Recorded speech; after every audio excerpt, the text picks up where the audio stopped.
ओम शांति। 25 सितंबर 2024।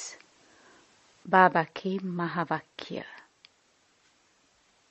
मीठे बच्चे, बेहद की स्कॉलरशिप लेनी है तो अभ्यास करो।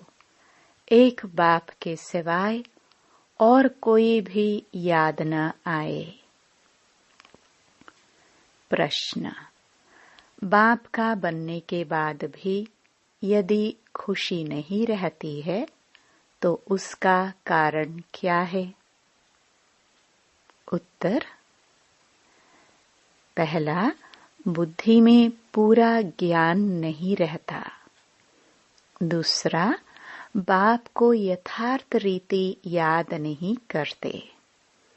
याद न करने के कारण माया धोखा देती है, इसलिए खुशी नहीं रहती। तुम बच्चों की बुद्धि में नशा रहे, बाप हमें विश्व का मालिक बनाते हैं, तो सदा उल्लास और खुशी रहे। बाप का जो वर्षा है, पवित्रता, सुख और शांति, इसमें फुल बनो तो खुशी रहेगी। ओम शांति। ओम शांति का अर्थ तो बच्चों को अच्छी रीति मालूम है। मैं आत्मा, यह मेरा शरीर, यह अच्छी रीति याद करो।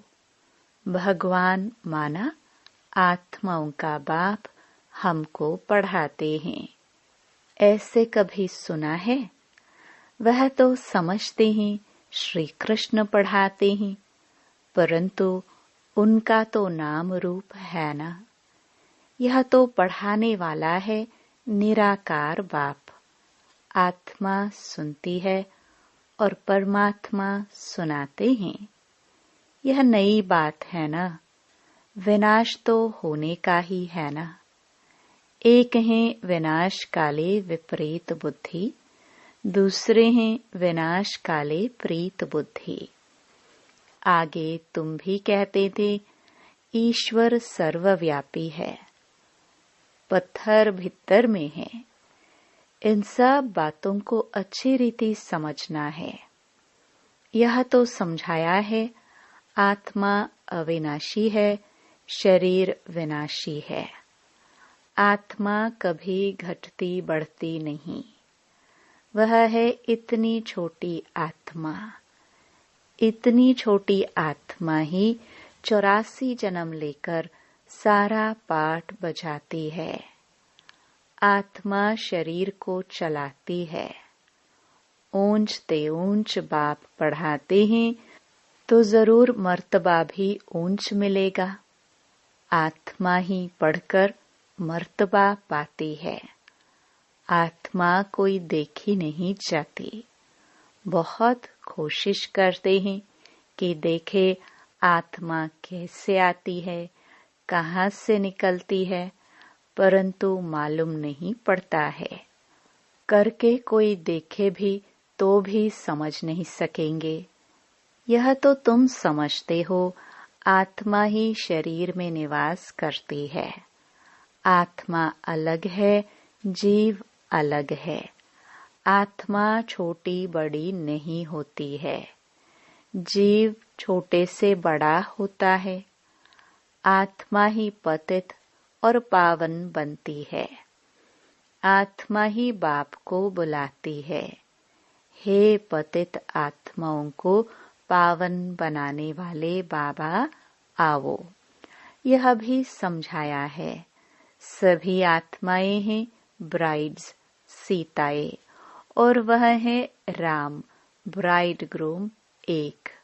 वो लोग फिर सभी को ब्राइड ग्रूम कह देते हैं। अब ब्राइड ग्रूम सब में प्रवेश करे, यह तो हो नहीं सकता। यह बुद्धि में उल्टा ज्ञान होने के कारण ही नीचे गिरते आए हैं, क्योंकि बहुत ग्लानि करते, पाप करते, डिफेम करते हैं। बाप की बहुत भारी निंदा की है। बच्चे कभी बाप की ग्लानि करेंगे क्या? परंतु आजकल बिगड़ते हैं तो बाप को भी गाली देने लगते हैं। यह तो है बेहद का बाप। आत्मा ही बेहद के बाप की ग्लानि करती है। बाबा, आप कच्छ मच्छ अवतार हो। श्री कृष्ण की भी ग्लानि की है। रानियों को भगाया, ये किया, माखन चुराया। अब माखन आदि चुराने की उनको क्या दरकार पड़ी? कितने तमो प्रधान बुद्धि बन पड़े हैं। बाप कहते हैं, मैं आकर तुमको पावन बनाने की बहुत सहज युक्ति बताता हूँ। बाप ही पतित पावन सर्वशक्तिमान अथॉरिटी है। जैसे साधु संत आदि जो भी हैं, उनको शास्त्रों की अथॉरिटी कहते हैं। शंकराचार्य को भी वेदों शास्त्रों आदि की अथॉरिटी कहेंगे। उनका कितना भबका होता है। शिवाचार्य का तो कोई भबका नहीं। इनके साथ कोई पलटन नहीं। यह तो बैठ सभी वेदों शास्त्रों का सार सुनाते हैं। अगर शिव बाबा भबका दिखाए तो पहले इनका ब्रह्मा का भी भबका चाहिए, परंतु नहीं। बाप कहते हैं, मैं तो तुम बच्चों का सर्वेंट हूँ। बाप इनमें प्रवेश कर बच्चों को समझाते हैं कि बच्चे, तुम पतित बने हो, तुम पावन बन फिर 84 जन्मों के बाद पतित बन गए हो। इनकी ही हिस्ट्री ज्योग्राफी फिर से रिपीट होगी। इन्होंने ही 84 जन्म भोगे हैं। फिर उन्हें ही सतो प्रधान बनने की युक्ति बताते हैं। बाप ही सर्वशक्तिमान है।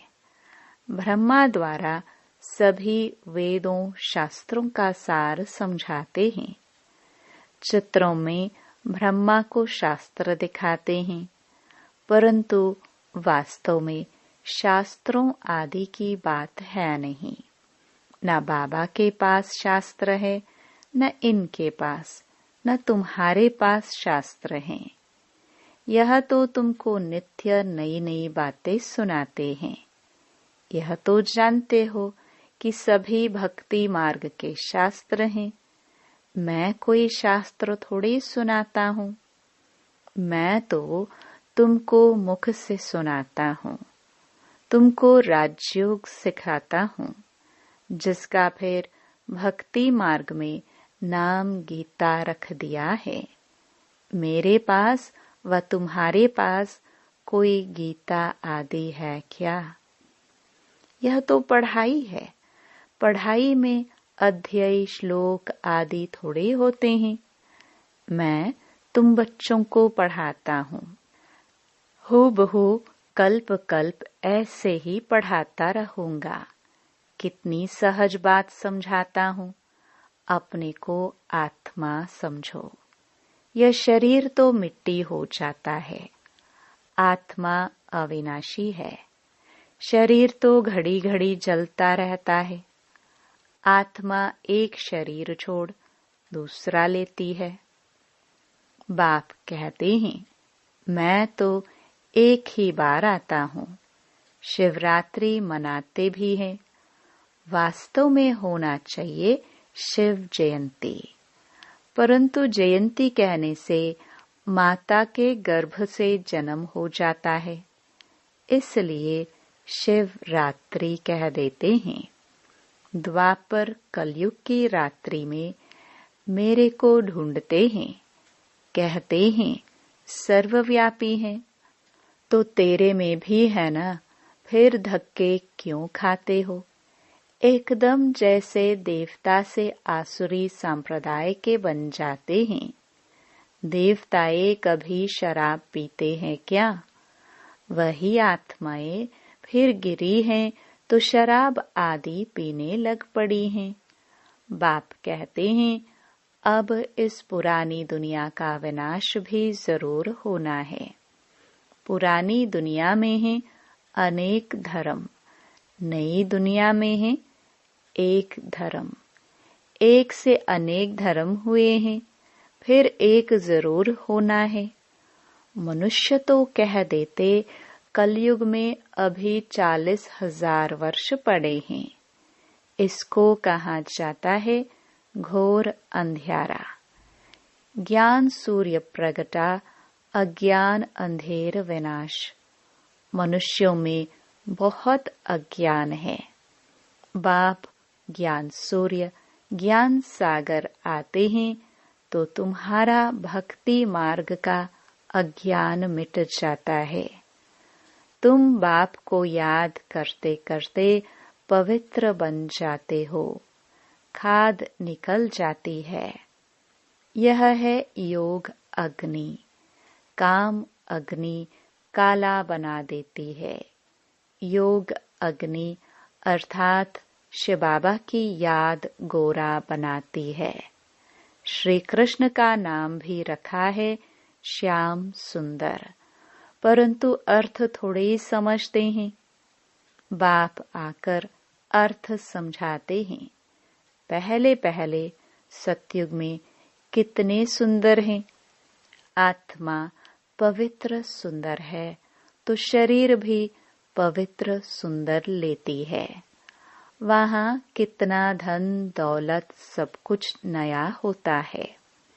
नई धरनी फिर पुरानी होती है। अब इस पुरानी दुनिया का विनाश जरूर होना है। खूब तैयारियां हो रही हैं। भारतवासी इतना नहीं समझते हैं जितना वह समझते हैं कि हम अपने कुल का विनाश कर रहे हैं। कोई प्रेरक है। साइंस द्वारा हम अपना ही विनाश लाते हैं। यह भी समझते हैं क्राइस्ट से 3000 वर्ष पहले पैराडाइज था। इन गॉड गॉडेस का राज्य था। भारत ही प्राचीन था। इस राजयोग से लक्ष्मी नारायण ऐसे बने थे। वह राजयोग फिर बाप ही सिखला सकते हैं। सन्यासी सिखला न सके। आजकल कितनी ठगी लगी पड़ी है। बाहर में जाकर कहते हैं हम भारत का प्राचीन योग सिखलाते हैं और फिर कहते हैं अंडा खाओ, शराब आदि भल पियो, कुछ भी करो। अब वह कैसे राजयोग सिखला सकेंगे? मनुष्य को देवता कैसे बनाएंगे? बाप समझाते हैं आत्मा कितनी ऊंच है। फिर पुनर्जन्म लेते लेते सतो प्रधान से तमो प्रधान बन जाती है। अब तुम फिर से स्वर्ग की स्थापना कर रहे हो। वहाँ दूसरा कोई धर्म होता ही नहीं। अब बाप कहते हैं नरक का विनाश तो जरूर होना है। यहाँ तक जो आए हैं वह फिर स्वर्ग में जरूर जाएंगे। शिव बाबा का थोड़ा भी ज्ञान सुना तो स्वर्ग में जाएंगे जरूर। फिर जितना पढ़ेंगे, बाप को याद करेंगे, उतना ऊंच पद पाएंगे। अभी विनाश काल तो सबके लिए है। विनाश काले प्रीत बुद्धि जो है सिवाय बाप के और कोई को याद नहीं करते हैं, वही ऊंच पद पाते हैं। इसको कहा जाता है बेहद की स्कॉलरशिप। इसमें तो रेस करनी चाहिए। यह है ईश्वरीय लॉटरी। एक तो याद, दूसरा दैवी गुण धारण करने हैं और राजा रानी बनना है तो प्रजा भी बनानी है। कोई बहुत प्रजा बनाते हैं, कोई कम। प्रजा बनती है सर्विस से। म्यूजियम, प्रदर्शनी आदि में ढेर प्रजा बनती है। इस समय तुम पढ़ रहे हो, फिर सूर्यवंशी चंद्रवंशी डिनास्टी में चले जाएंगे। यह है तुम ब्राह्मणों का कुल। बाप ब्राह्मण कुल एडॉप्ट कर उन्हों को पढ़ाते हैं। बाप कहते हैं मैं एक कुल और 2 डायनास्टी बनाता हूँ। सूर्यवंशी महाराजा महारानी, चंद्रवंशी राजा रानी। इन्हों को कहेंगे डबल सिरताज। फिर बाद में जब विकारी राजाए होते हैं तो उनको लाइट का ताज नहीं होता। उन डबल ताज वालों के मंदिर बनाकर उनको पूजते हैं, पवित्र के आगे माथा टेकते हैं। सतयुग में यह बातें होती नहीं। वह है ही पावन दुनिया, वहां पतित होते नहीं। उसको कहा जाता है सुख धाम, वाइसलेस वर्ल्ड। इसको कहा जाता है विशियस वर्ल्ड, एक भी पावन नहीं। सन्यासी घर बार छोड़ भागते हैं। राजा गोपीचंद का भी मिसाल है ना। तुम जानते हो कोई भी मनुष्य 1-2 को गति सदगति दे नहीं सकते हैं। सर्व का सदगति दाता मैं ही हूँ।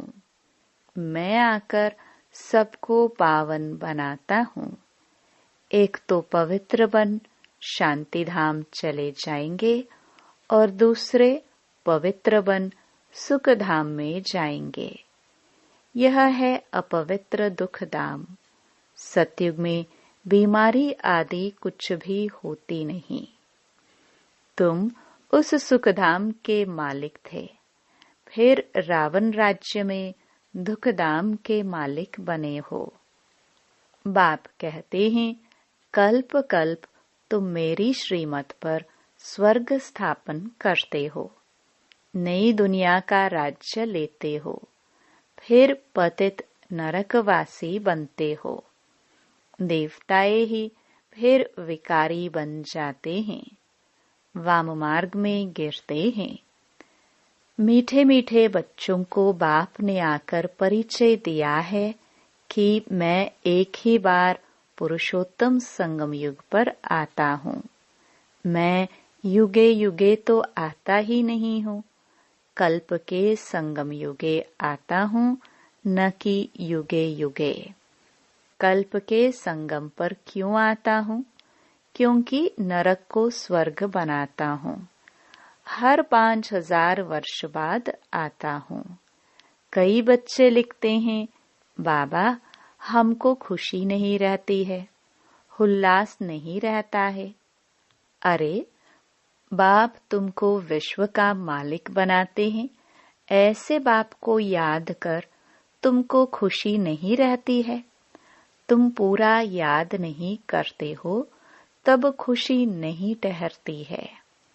पति को याद करते खुशी होती है, जो पतित बनाते हैं, और बाप जो डबल सरताज बनाते हैं उनको याद करके खुशी नहीं होती है। बाप के बच्चे बने हो फिर भी कहते हो खुशी नहीं। पूरा ज्ञान बुद्धि में नहीं है, याद नहीं करते हो, इसलिए माया धोखा देती है। बच्चों को कितना अच्छी रीति समझाते हैं, कल्प कल्प समझाते हैं। आत्माएं जो पत्थर बुद्धि बन पड़ी हैं उनको पारस बुद्धि बनाता हूँ। नॉलेजफुल बाप ही आकर नॉलेज देते हैं। वह हर बात में फुल है, प्योरिटी में फुल, प्यार में फुल, ज्ञान का सागर, सुख का सागर, प्यार का सागर है ना। ऐसे बाप से तुमको यह वर्षा मिलता है। ऐसा बनने के लिए ही तुम आते हो। बाकी वह सत्संग आदि तो सब हैं भक्ति मार्ग के, उनमें एम ऑब्जेक्ट कुछ भी है नहीं। इसको तो गीता पाठशाला कहा जाता है, वेद पाठशाला नहीं होती। गीता से नर से नारायण बनते हो, जरूर बाप ही बनाएंगे ना। मनुष्य मनुष्य को देवता बना न सके। बाप बार बार बच्चों को समझाते हैं, बच्चे अपने को आत्मा समझो, तुम कोई देह थोड़े हो। आत्मा कहती है मैं एक देह छोड़ दूसरे लेती हूँ। अच्छा, मीठे मीठे सिखिलदे बच्चों प्रति माता पिता बाप दादा का याद प्यार और गुड मॉर्निंग। रूहानी बाप की रूहानी बच्चों को नमस्ते। धारणा के लिए मुख्य सार। पहला, जैसे शिव बाबा का कोई भभका नहीं, सर्वेंट बन बच्चों को पढ़ाने लिए आए हैं। ऐसे बाप समान अथॉरिटी होते हुए भी निरहंकारी रहना है। पावन बनकर पावन बनाने की सेवा करनी है। दूसरा, विनाश काल के समय ईश्वरीय लॉटरी लेने के लिए प्रीत बुद्धि बन याद में रहने व दैवी गुणों को धारण करने की रेस करनी है। वरदान, शुद्ध संकल्पों के घेराव द्वारा सेफ्टी का अनुभव करने और कराने वाले शक्तिशाली आत्मा भव। शक्तिशाली आत्मा वह है जो दृढ़ता की शक्ति द्वारा सेकंड से भी कम समय में व्यर्थ को समाप्त कर दे। शुद्ध संकल्प की शक्ति को पहचानो। एक शुद्ध व शक्तिशाली संकल्प बहुत कमाल कर सकता है।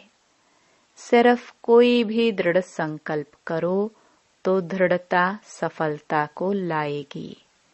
सबके लिए शुद्ध संकल्पों का बंधन घेराव ऐसा बांधो जो कोई थोड़ा कमजोर भी हो, उनके लिए भी यह घेराव एक छत्र छाया बन जाए, सेफ्टी का साधन व किला बन जाए। स्लोगन, सबसे श्रेष्ठ भाग्य उनका है जिन्हें डायरेक्ट भगवान द्वारा पालना, पढ़ाई और श्रेष्ठ जीवन की श्रीमत मिलती है। ओम शांति।